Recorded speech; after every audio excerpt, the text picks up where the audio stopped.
dilihat ya monitornya, udah tampil? Sudah, dokter. Oke. Tentang trauma abdomen ya. Ya, secara garis besar ya, manajemen itu trauma abdomen secara garis besar itu ada dua ya. Yang pertama itu trauma tumpul, yang kedua trauma tajam ya. Manajemennya untuk penetrating itu terus-menerus berkembang ya.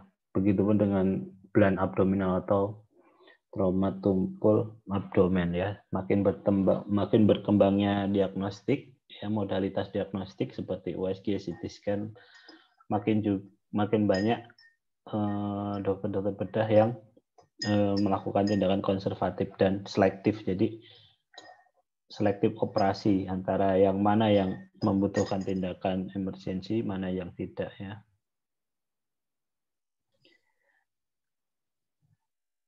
Ya, untuk inisial manajemen trauma abdomen ya memiliki beberapa konsep ya. Pertama, kecepatan dari primary survei, yang kedua resusitasi, ya kemudian detail untuk secondary survei atau evaluasi dan reevaluasi.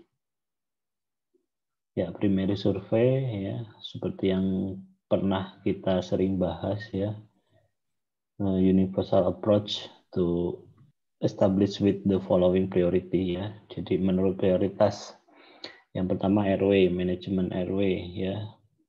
Sudah sering dibahas gimana manajemen airway yang bagus, kemudian jangan lupa dengan with protectional of the cervical spine ya, G-spine control. Kemudian breathing, ventilasi, kemudian sirkulasi ya, termasuk kontrol perdarahan. Pernah di kuliah saya sebelumnya ya, kalau ada perdarahan itu biasanya dari internal bleeding atau external bleeding. Ya, kemudian disability limitation atau neurogenic statusnya, kemudian exposure-nya. Ya, kemudian dari secondary survey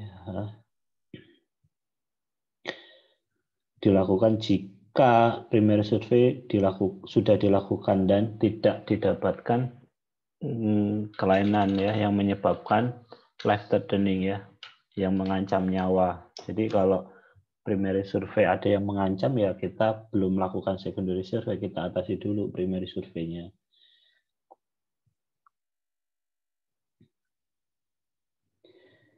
Ya, kita lihat dulu ya secara anatomi abdomen itu kan recoil, artinya apa? Dia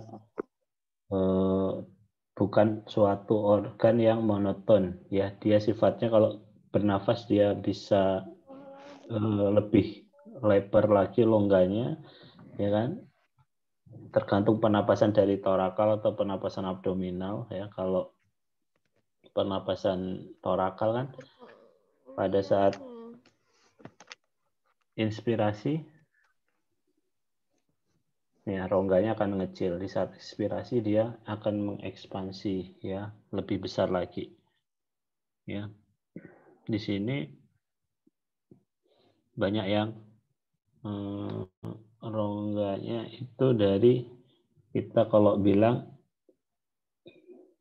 ada diafragma kiri kanan ya, kemudian selevel dengan nipple ya, nipple puting payudara. Kalau pada saat ekspirasi itu full ekspirasi itu bisa rongga intraabdomen itu sampai ke nipple ya, atau interkosta keempat ya, atau di tips scapula belakang ya, sampai dengan rongga pelvis ya, inferior rongga pelvis. Jadi organ abdomen itu sangat luas. Secara garis besar itu kita bagi anterior abdomen ya, kita bagi lagi rongga abdomen itu anterior abdomen, terus intrathoracal abdomen ya, terus kemudian regioflank dan back ya. Kalau anterior abdomen itu di bawah coste ya, di bawah coste sampai di atasnya inguinal, ligamentum inguinal. Ya, antara kalau tepi lateralnya itu anterior dari axillaris line ya. Itu anterior abdomen. Kenapa sih dibagi? Kalau pada trauma abdomen kenapa dibagi? Karena nanti penata laksananya berbeda antara trauma di anterior abdomen, di intratorakal abdomen, di flank atau di punggung. Kalau di intratorakal abdomen itu antara tadi ya nipple batas atas ya. Kan tadi udah dijelaskan kalau dia suara Dr. Faisal ya? Banyak suara. Ya kalau intratorakal abdomen itu kan kalau dia ekspirasi full ya dia akan sampai ke nipple atau tip scapula sampai ke inferior costa margin ya. Itu batas di intratorakal abdomen. Jadi yang rongga recoil tadi yang ya pada saat pernafasan, nah itu disebut intratorakal abdomen. Ya di situ masih ada pelindungnya costae ya. Makanya dibedakan. Nah, kalau flank itu regio flank itu ada dua kanan kiri ya. Di bawah dari tip scapula ya dengan antara yang atasnya ya inferior scapula, tip inferior scapula, di bawahnya sampai crista iliaca ya. Jadi flank itu agak luas di sisi lateral kanan kiri, kemudian batas ininya antara posterior dan anterior axillary line ya. Jadi axillary, linea axillary posterior dan linea axillary inferior. Itu batas flank ya. Kemudian punggung itu di bawah tip scapula, ya di atasnya iliac, crista iliaca dan antara posterior axillary line kanan dan kiri ya. Jadi nanti ini. Nah, ini anterior abdomen ya. Di bawah costae ini dia ya kan, ini di bawah costae set. Terus kemudian di atasnya iliac kanan kiri, kemudian dia di batas lateralnya axilla mid axillaris line. Nah, sini ini anterior abdomen. Ya, kalau flank itu kan di nipple atau tip scapula ya. Terus bawahnya crista iliaca ya. Kemudian tepi anterior dan posterior axillary line ini axillary line ya. Nah, kalau ini flank, terus kemudian punggung itu tip scapula ya, kemudian crista iliaca, kemudian dia antara posterior axillary line kanan kiri. Nah, ini ya. Yang terakhir itu pelvic cavity, dia di bawahnya ligamentum inguinal ya, sampai ke dasar dari rongga pelvis ya. Namanya pelvic cavity. Oke, ya tadi sudah disebutkan mekanismenya itu ada blunt abdominal trauma atau trauma tumpul abdomen dan penetrasi abdominal trauma atau trauma penetrasi. Ya. Hampir 20% membutuhkan tindakan operasi ini secara globalnya.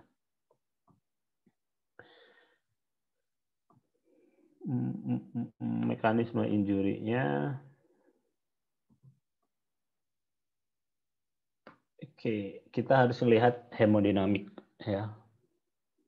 Karena ini variabel terpenting untuk menentukan dia manajemen, baik manajemen blunt abdominal maupun penetrating abdominal injury ya.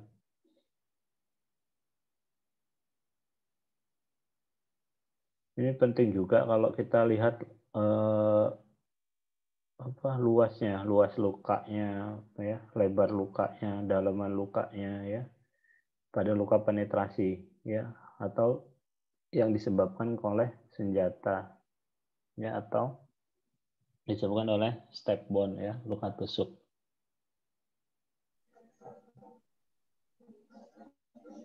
Ya, pemeriksaan fisik yang lengkap ya, di mana pada bagian tubuh yang mana nanti untuk manajemen dari penetrasi abdominal. Nah, di sini penting ya, pemeriksaan fisik ini sangat penting ya, karena dia bisa mengindikasikan indikasi operasi untuk intervensi, ya. Pemeriksaan fisik di sini inspeksi, palpasi, serta auskultasi. Ya. Jika pada pemeriksaan fisik tadi ya didapatkan yang pertama peritonitis ya. Artinya apa? Sudah terjadi inflamasi dari rongga peritoneum ya. Kemudian jika dari luka terdapat eviscerasi ya, eviscerasi itu protundit rongga intraabdomen ke dunia luar. Jadi ada organ yang keluar dari bekas luka ya. Baik itu usus, baik itu omentum atau organ yang padat. Itu indikasi untuk operasi. Ya. Kemudian impile object juga ya. Kemudian hemodinamik. Hemodinamik ini yang tidak stabil. Kalau artinya apa? Kalau hemodinamik tidak stabil berarti kan ada proses ongoing bleeding.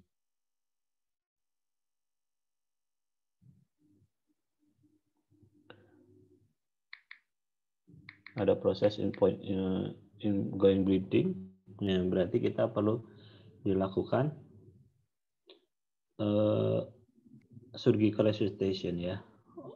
Nah, untuk yang impile object tadi itu kan luka tusuk ya. Nah, luka tusuk harus kita lakukan eksplorasi luka. Eksplorasi luka. Jika dia sampai ke peritoneum ya, kita harus lakukan laparotomi eksplorasi ya. Jika dia sampai menembus rongga peritoneum untuk luka tusuk. Kalau dia tidak menembus, tidak perlu kita lakukan ya. Tapi biasanya luka tusuk ini kan dalam ya. Nah, makanya sering kita harus lakukan eksplorasi. Makanya lukanya harus dieksplorasi. Jika dia dalam, dia sampai menembus rongga peritoneum, harus dilakukan operasi ya. Kemudian juga adanya bleeding dari rongga ya. Adanya perdarahan dari rongga. Kemudian ada gambaran pneumoperitoneum ya. Kalau ada gambaran pneumoperitoneum dari pemeriksaan penunjang ya, artinya apa pneumo? Adanya udara di organ abdomen ya. Dia berarti ada perforasi kalau ada pneumoperitoneum.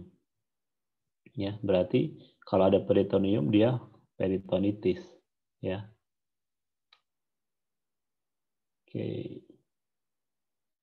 Nah, ini retroperitoneal hematom retroperitoneal. Seperti yang kita ketahui, kalau rongga abdomen itu ada rongga intraperitoneal, ada retroperitoneal ya. Pembatasnya itu nanti peritoneum itu nanti jadi satu yang di posterior ya.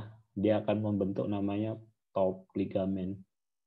Nah, di situ yang memisahkan antara rongga retroperitoneal dan intraperitoneal ya. Rongga retroperitoneal itu ada 3 zona. Zona 1, zona 2, zona 3. Zona 1 itu di tengah dia, di sekitar aorta abdominalis ya, rongga sentral. Ya, jadi dia lurus di sekitar aorta abdominalis. Kalau zona 2 itu ada di kanan dan kiri. Zona 2 itu di ginjal, ya, ginjal kanan dan kiri. Kalau zona 3 itu di pelvis, retroperitoneal, tapi dia yang ada di pelvis ya. Jika ada retroperitoneal hematom akibat luka tusuk ya, harus pada zona 1, zona 2, zona 3 harus dieksplorasi. Ya. Kalau blunt abdominal luka tumpul, dia zona 1 kita observasi dulu. Zona 2 kita lakukan eksplorasi kalau zona 2 ya. Zona 3 kita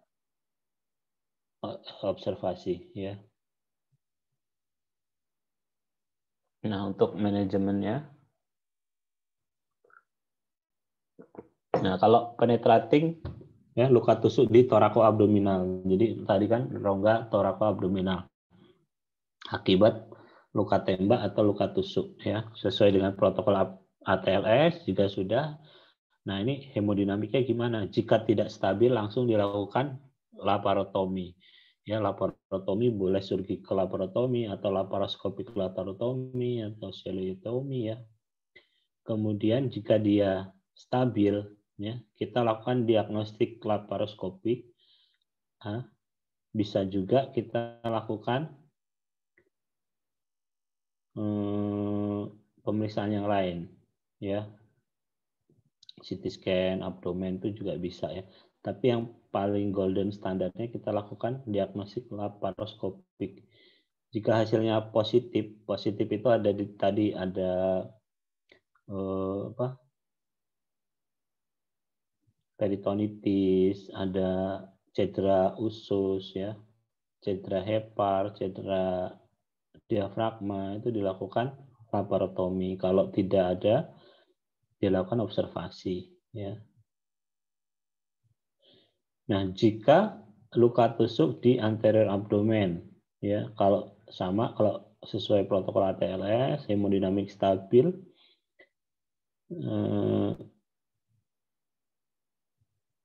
kalau hemodinamik stabil didapatkan tanda peritonitis, eviscerasi, adanya perdarahan dari rongga yang asli ya, natural orificial, kemudian adanya pneumoperitoneum, adanya luka tusuk ya, dilakukan laparotomi. Jika tidak ada, dilakukan local wound exploration ya. Nah, local wound exploration nanti kalau dia menembus peritoneum, dia harus dilakukan laparotomi. Kalau dia tidak menembus peritoneum, kita konservatif. Nah, jika hemodinamik tidak stabil langsung operasi ya gitu. Jadi prinsipnya kalau stabil kita evaluasi lagi, kalau tidak stabil langsung operasi. Gitu ya.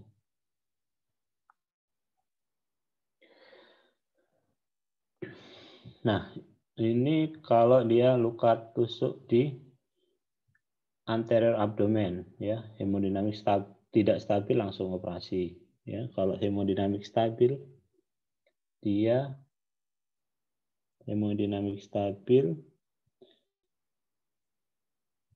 ya, dia dikonfirmasi dengan adanya peritoneal penetrasi ya. Jadi tadi local wall exploration-nya kalau dia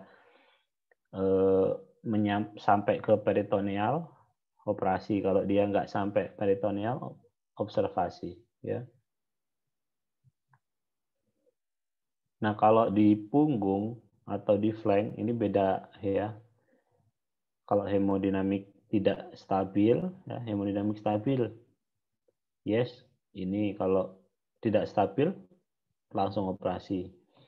Ya, kalau dia stabil kita lihat ada tanda eviscerasi enggak, ada tanda peritonitis enggak, ini kalau ada langsung operasi, kalau enggak kita ada tempat untuk CT scan ya, atau USG fast ya, atau DPL, diagnosis peritoneal lavas. Tergantung fasilitas yang tersedia.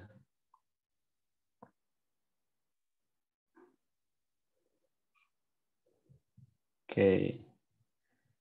Ya. Nah, kok nggak bisa keluar ini?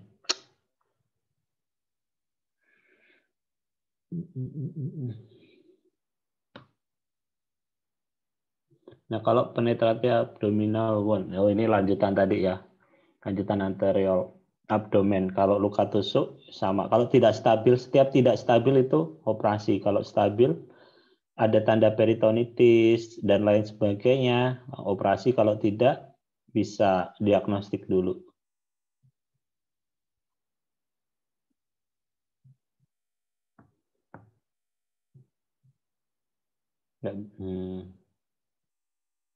Nah, kalau liver kalmalian itu beda ya. Ini tapi nggak penting buat kalian sih. Nah, ini DPL itu jika tidak ada fasilitas, misalnya USG atau CT scan, kita bisa lakukan DPL. DPL itu diagnosis peritoneal lavas ya. Jadi kita buat insisi kecil di rongga abdomen, kita lihat ya ada nggak. Kalau dia ada ini, ada bakteri, ada bile, ada partikel makanan di usus, berarti dia ada perforasi ya. Kalau ada ini ya, ada amilase, berarti ada trauma, kemungkinan besar trauma di pankreas atau di gaster ya. Ada sel darah merah, ada sel darah putih, ada gross blood, berarti ada perdarahan.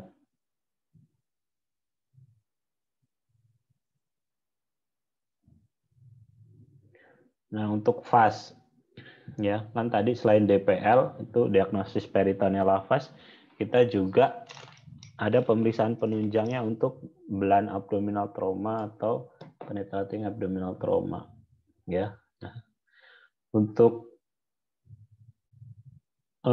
FAS ini ya, fokus abdominal sonography for trauma, kita hanya melihat adanya intraperitoneal bleeding ya, ada perdarahan intraperitoneal ya, dicari di splenorenal ya, hepatorenal ya. Hepatorenal itu berbatasan antara hepat dan renal, ada enggak sih cairan di situ ya. Kemudian splenorenal, kemudian perivesika ya, dilihat di tiga daerah ini yang utama. Kalau dia ada perdarahan di situ, kita harus observasi ya. Kalau hemodinamik stabil, bisa dilanjutkan dengan CT scan kalau ada fasilitasnya. Kalau hemodinamik tidak stabil, ada FAS-nya positif, ada intraabdominal bleeding, harus segera dilakukan laparotomi. Ya, kalau CT scan itu golden standarnya untuk blunt abdominal trauma ya. Kalau dia blunt abdominal trauma, kita wajib melakukan CT scan ya dengan kontras untuk menilai organ padat ya dan organ-organ viskus.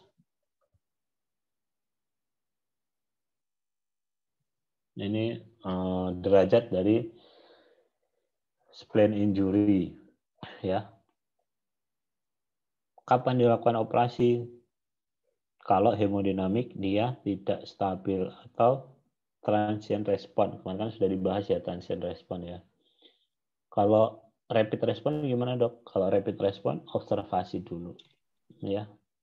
Ini nggak mandang derajat berapa, apakah dia hematom saja, apakah sampai laserasi ya, apakah sampai vaskular ya. Biasanya kalau sampai vaskular ini laserasi vaskular itu udah berat dia ya, dengan datang dengan hemodinamik yang tidak stabil.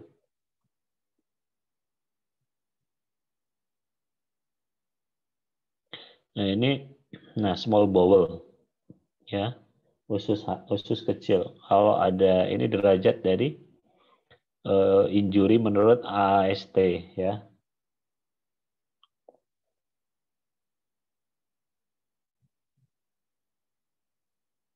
Ini liver injury ya menurut grade AST ya, grade berapa? Nah untuk liver ini kan dia organ solid terbesar di abdomen ya. Kalau secara klinis kita bagi menjadi 7 zona. Ini zonanya.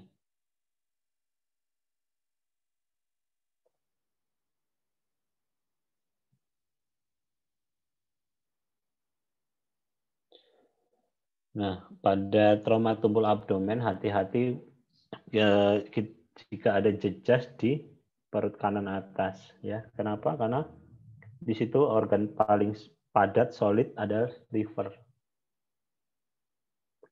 Di mana parenkimnya itu friable ya, dia tipis ya, mudah.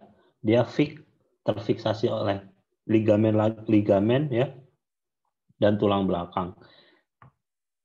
Jadi dia posisinya fix ya, tapi organnya mudah cedera.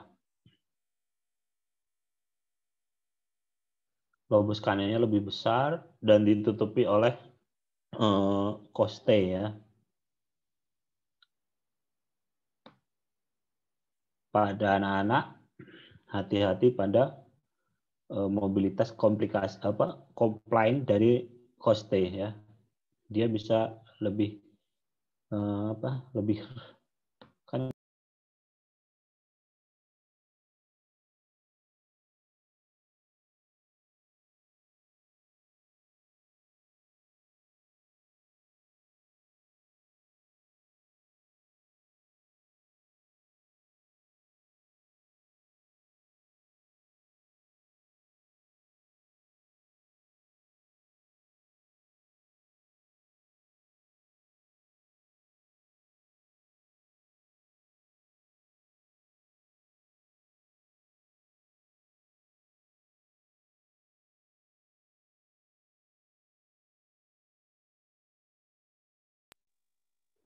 tes.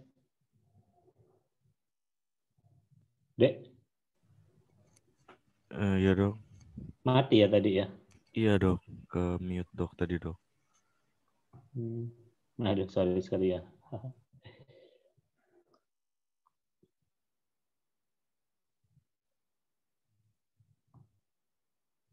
Sampai mana tadi?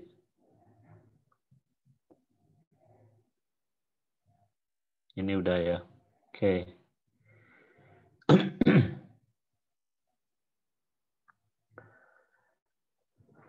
Nah, kalau mekanisme injury-nya high velocity dari peluru gimana?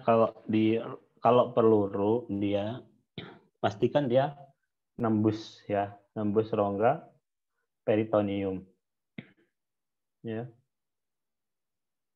Jadi dia harus dilakukan laparotomi ya kalau peluru. Minimal kamu lakukan pemeriksaan foto.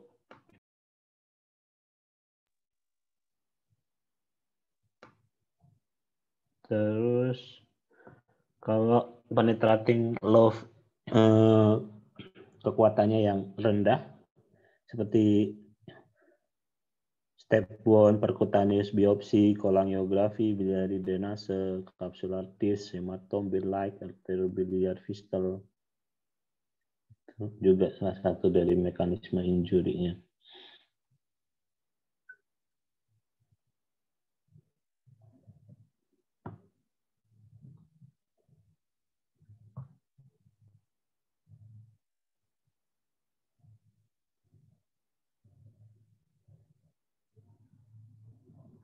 Nah, ini isolated liver injury ya.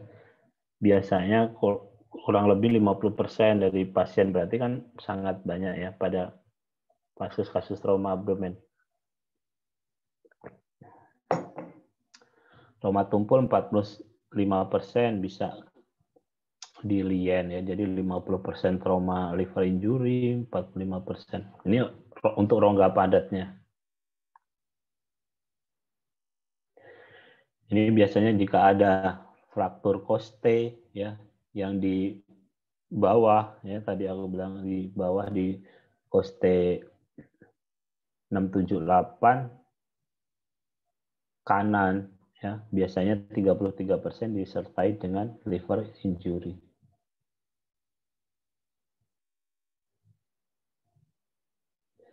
Nah, ini injury bisa menimbulkan parenkim ya, parenkim, kerusakan dari parenkim. Subkapsular hematom, laserasi, kontusio, hepatic vascular disruption, dan bile duct injury. Jadi tergantung dari zona tadi ya, zona 1 sampai 7 di mana terkenanya dan berapa grade-nya menurut AST tadi. Tapi pada prinsipnya kalau trauma hepar tetap mengacu ke hemodinamik. Kalau hemodinamik stabil ya, kita bisa lakukan CT scan ya. Kalau tidak stabil, operasi. Itu aja sih.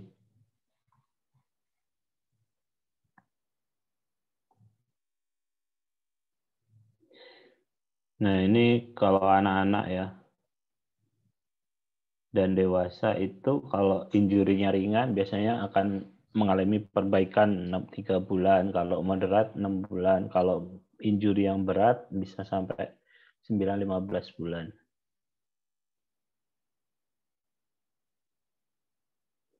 Ya, liver trauma itu paling banyak. Ya, kalau trauma tumpul itu bisa mekanisme deselerasi atau langsung akselerasi, atau dengan penetrating injury. Tapi penetrating injury jarang.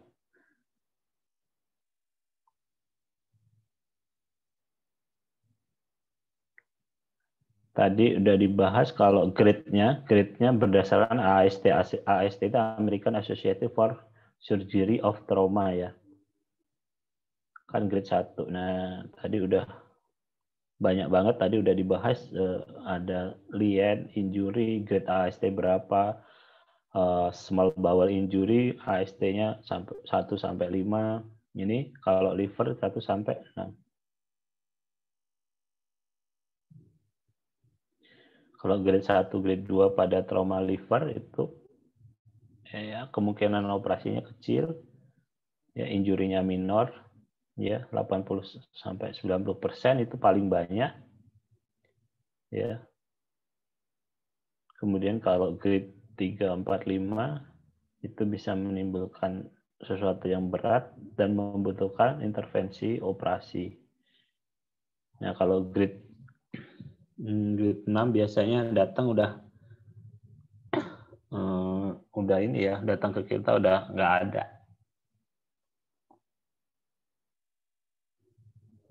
Gejala dan tanda trauma liver: kehilangan banyak darah, peritoneal iritasi, ya, right upper quadrant tenderness, ya, bisa juga timbul abses. Ya. Tanda-tanda dari kehilangan banyak darah atau tanda-tanda dari peritonitis karena biliary tract. Perlu pemeriksaan penunjang laboratorium dan radiologi ya. Kalau pada trauma liver itu ada peningkatan liver function test ya, SGPT, GOT-nya meningkat ya. Pada diagnosa peritoneum lavas ya, ini memiliki sensitivitas yang tinggi ya. CT scan ya untuk diagnosis pada pasien dengan hemodinamik yang stabil ya, ultrasonografi ataupun MRI. Kalau ultrasonografi tadi kita lakukan FAST ya, Focus Assessment Ultrasonografi for Trauma. Angiografi juga bisa kita lakukan ya pada pasien-pasien yang aktif bleeding dengan hemodinamik yang stabil ya. Dia bleedingnya aktif tapi hemodinamiknya masih stabil. Biasanya kalau pembuluh darah yang tidak terlalu besar ya, bisa juga untuk dilakukan transkateter embolisasi ya, embolisasi pada cabang atau pada arteri yang mengalami bleeding. Atau bisa juga dilakukan stent untuk yang terjadi fistol pembuluh darah.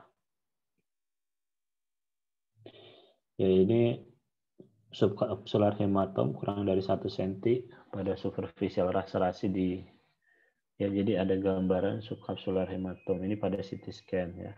Ini asal ini ya supaya kalian tahu aja. Ini ada gambaran parenkim laserasi ya, panjangnya 1 sampai 3 cm, kedalamannya ada juga di subcapsular hematomnya. Ini parenkim laserasi lebih dari 3 cm.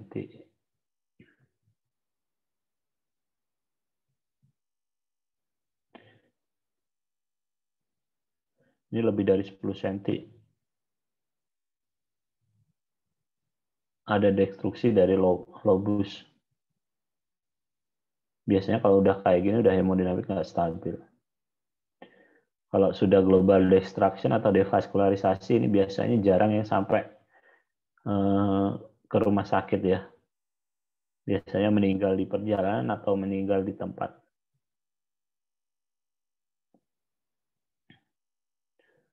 Wah, ini lebih bahaya lagi nih, hepatic avulsion. Ini jarang sekali ditemuin ya.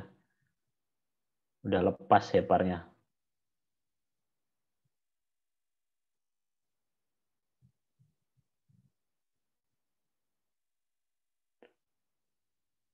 Nah, manajemennya tadi kan udah ya.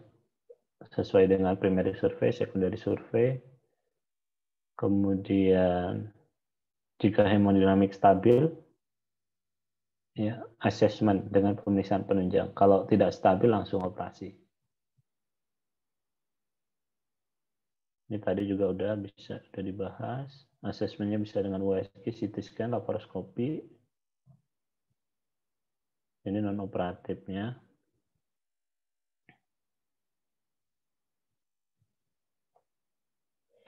Ya, biasanya pada kasus yang trauma liver dengan hemodinamik tidak stabil, ya, dia tidak ada faktor kelainan pembekuan darah, ya, dia akan sembuh sendiri, ya, 50 sampai 80% akan sembuh sendiri. Makanya dengan pemeriksaan penunjang tadi kita akan meningkatkan konservatif. Jadi memang pemeriksaan penunjang untuk selektif mana yang butuh operatif, mana yang nggak butuh operatif.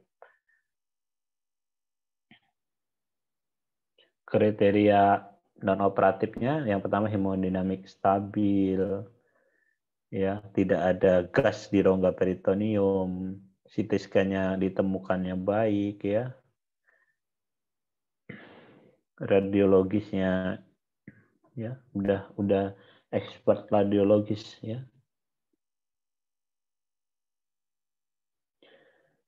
Kemungkinan untuk monitoring ke ICU, ya, fasilitas untuk pembedahan tersedia jika dia dibutuhkan operasi segera, ya. Terus parenkim laserasinya yang simple atau intrahepatik hematom aja kurang dari 125 ml darah di rongga intraperitoneum.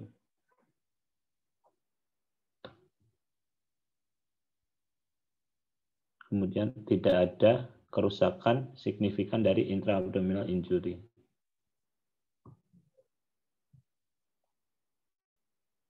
Nah, ini menurut Farnell. Kalau Farnell baginya kriteria untuk non-operatif,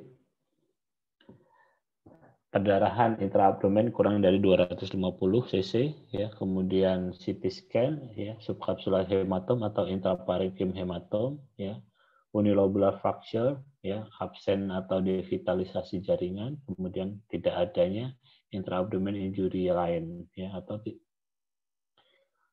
kalau Feliciano kriteria konservatifnya hemodinamik stabil dan perdarahan yang kurang dari 500. Jadi beda-beda ya, tergantung. Kalau kita sih prinsipnya kalau hemodinamik stabil operatif, non operatif, kalau tidak stabil operatif.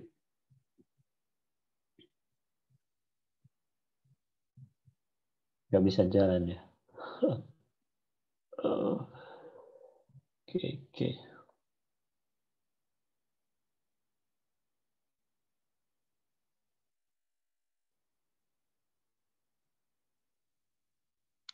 Ya, hemodinamik stabil, ya, adanya hemodinamik stabil setelah resusitasi, ya, perlu kita pikirkan, ya, untuk desisi makernya. CT scan untuk menilai tadi, ya.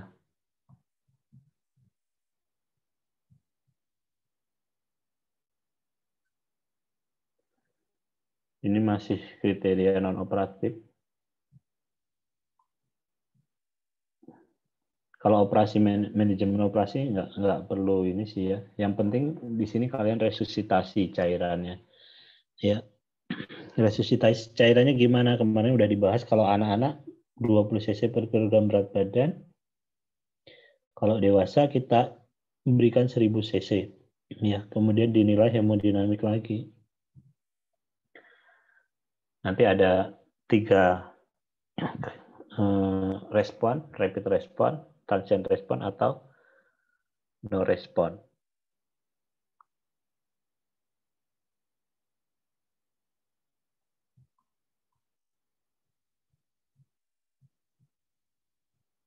Ini untuk operatifnya aja. Nggak perlu ini sih ya. Ada teknik-teknik bisa kalian lakukan wrap, bisa Pringle manuver, bisa ligasi arterinya.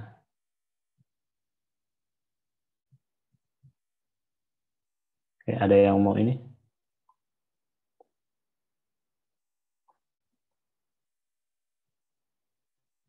Ada yang mau ditanyakan?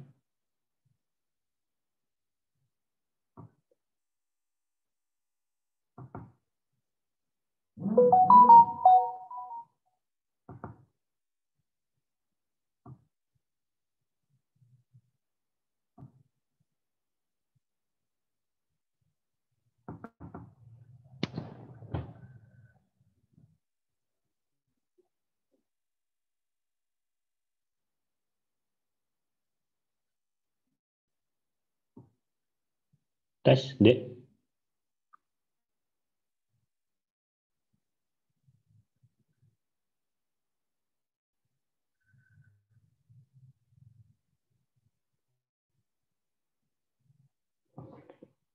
Ada yang belum tahu? Jadi rongga intraabdomen secara garis besar kan dibagi satu berdasarkan lokasi anatomis ya, beda lokasi anatomisnya, beda penanganannya ya. Kemudian traumanya ada blunt atau trauma tumpul sama penetrating, trauma tajam ya. Kalau trauma tajam kita bagi gunshot wound atau luka tembak. Yang kedua stab wound, luka tusuk ya. Terus nanti ada organ, kalau di anatomik ada solid organ ya. Solid organ itu paling besar ya, liver dan lien. Kemudian ada viscous organ ya, organ-organ viscous kecil banyak. Kalau trauma abdomen prinsipnya gimana nanti? Ya primary survey ya, selesai secondary survey. Ya, nanti dinilai primary survey-nya gimana ya. Kan gangguannya rata-rata kalau di abdomen itu C. Sirkulasi, kalau dia karena pendarahan.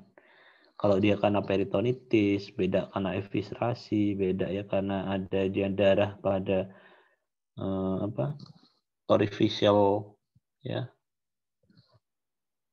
Kemudian adanya udara di rongga abdomen ya. Udara di situ bukan udara usus ya, tapi udara intraperitoneal. Kan kalau udara usus normal, kalau udara di intraperitoneal antara peritoneum visceralis dan peritoneum parietalis itu yang abnormal.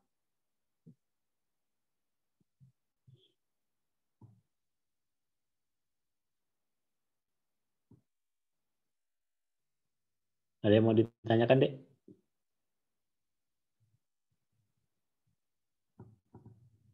Dek?